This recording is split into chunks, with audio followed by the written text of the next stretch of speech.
guys, and welcome to the Cayman GTS. Of course, this is a Porsche.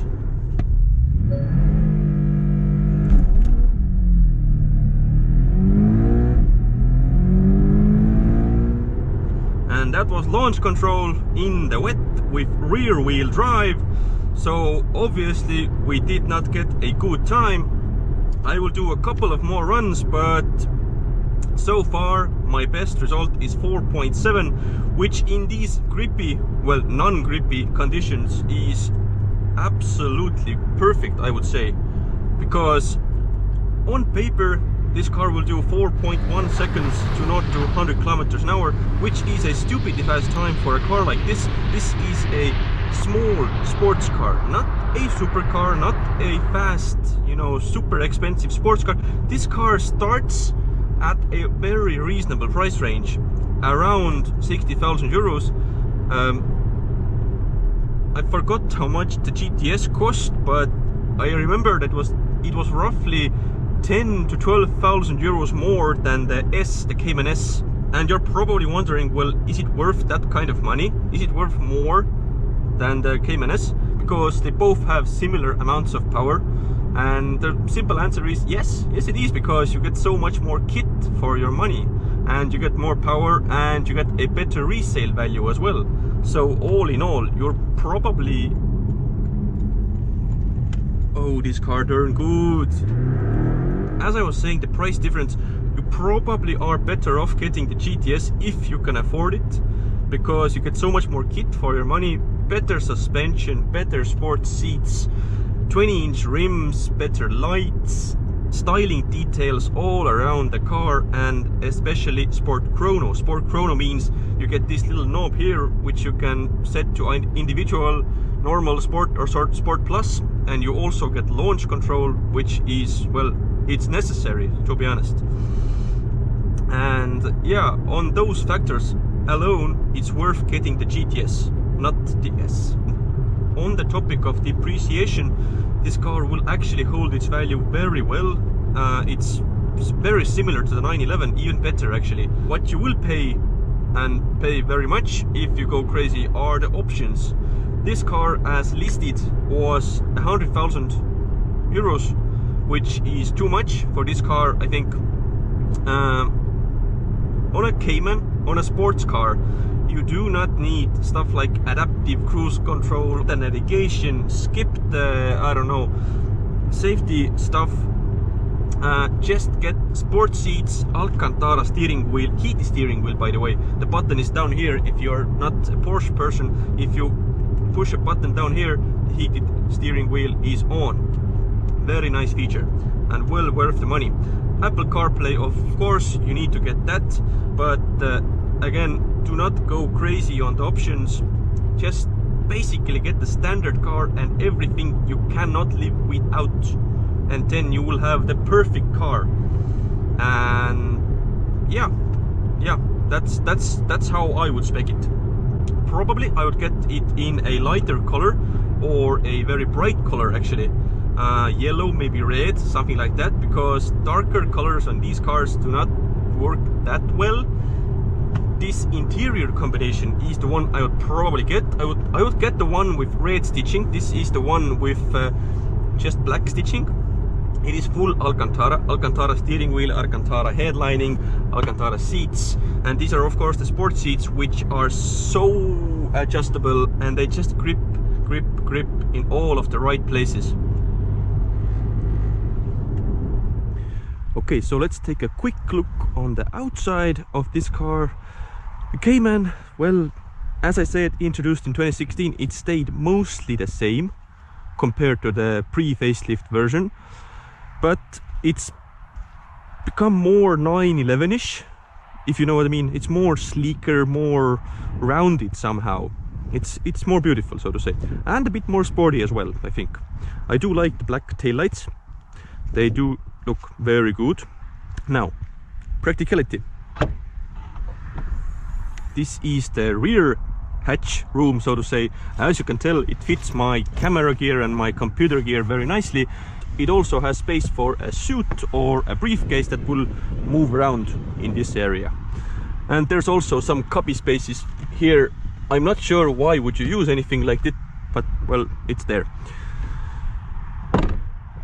And as you saw, probably, but you didn't know, if you push the Cayman button or even hold your finger near the Cayman button, well, it opens. So you don't need to open the rear hatch from the inside, you can just use touch control. And the same applies in the front. It's just so easy to open up, and as you can tell, there is quite a massive boot right here. You can fit a small suitcase, maybe even two, maybe even a small baby carrier, I don't know. But as you can tell, the engine is nowhere to be seen because of course it is mid-engined. The engine is somewhere right here. Good.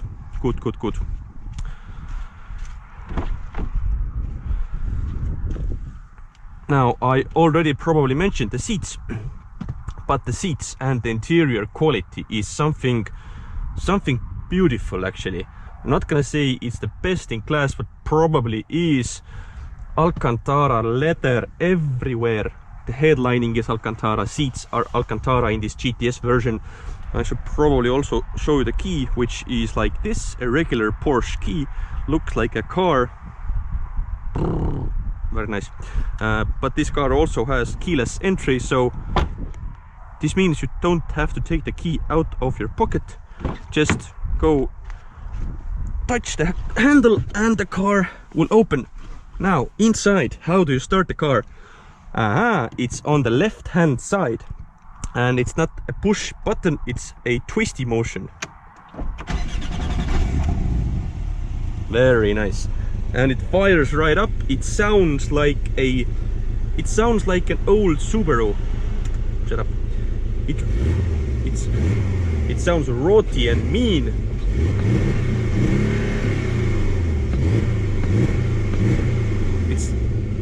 It sounds like an old 911.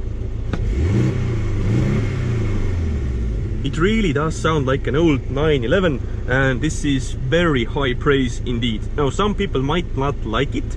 Some say it's a bit tractory, it's a bit, you know, cheap sounding, but I like it. I really do.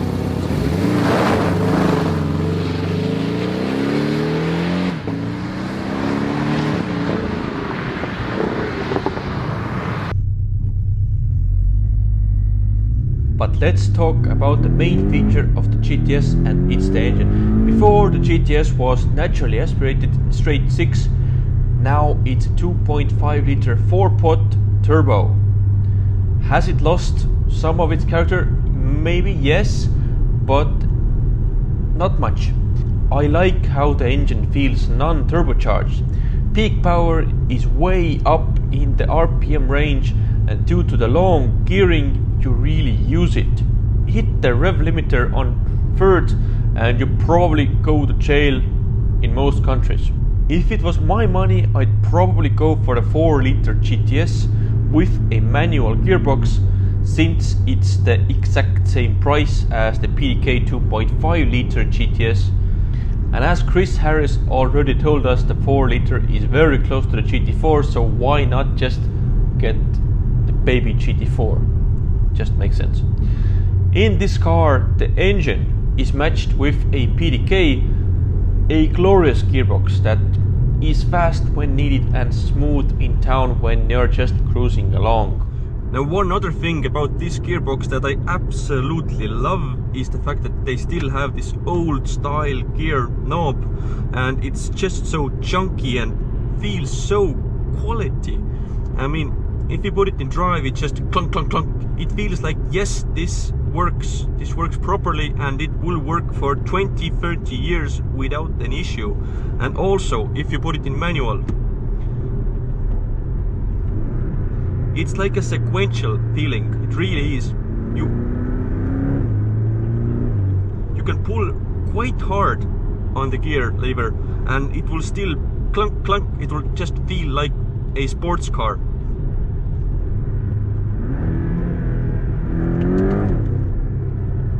And talking a bit more about the shifting. I had the opportunity to drive this car in the winter on ice in Finland last winter before the coronavirus, and it was an absolutely joyous experience. It was called the Porsche Ice Experience. We drove all different kinds of cars, the Taycan, the 911, the Panamera and the Cayman, and all of them were different.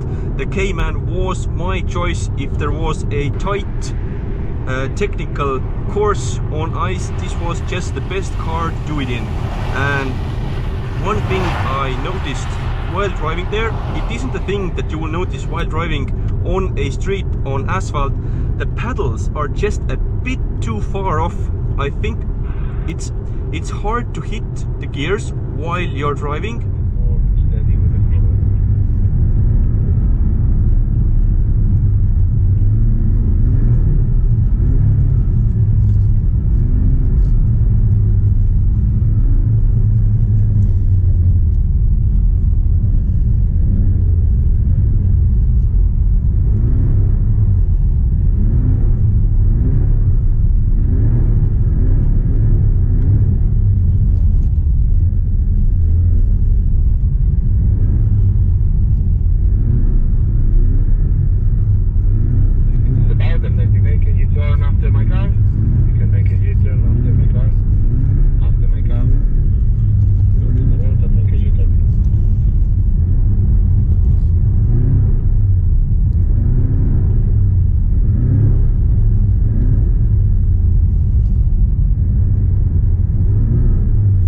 And that's why, while I was driving on ice, I just used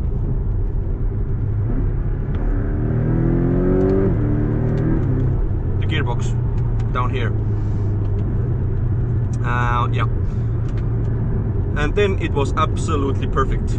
And as I'm driving in this absolutely atrocious weather, I also want to touch on the subject that Porsches are sports cars that used to be driven in the summertime, etc. Of course, some of them are, you know, garage queens and aren't used daily, but if anything, the ice experience told me that these cars are meant to be driven on the road, whatever the conditions. Snow, ice, slippy, this sign, whatever this weather is, it just works all the time. And as this car also has winter tires, you can use this car all through the winter without the problem. And people do use them because you have heated steering wheel, heated seats, a nice cabin to sit in.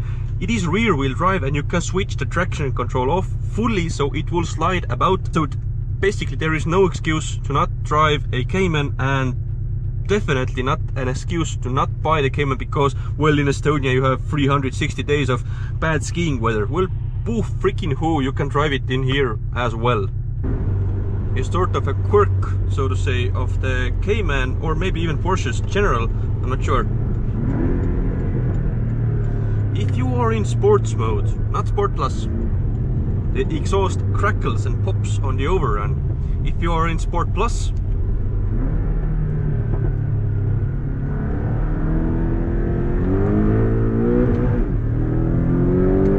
it does not do that.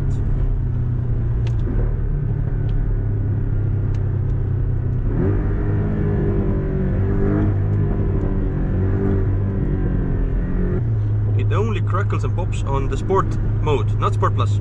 Just a quirk of this car, I think. Maybe even all Porsches, I'm not sure. But anyway, the steering feel is absolutely gorgeous. It's starty, it feels like a go-kart.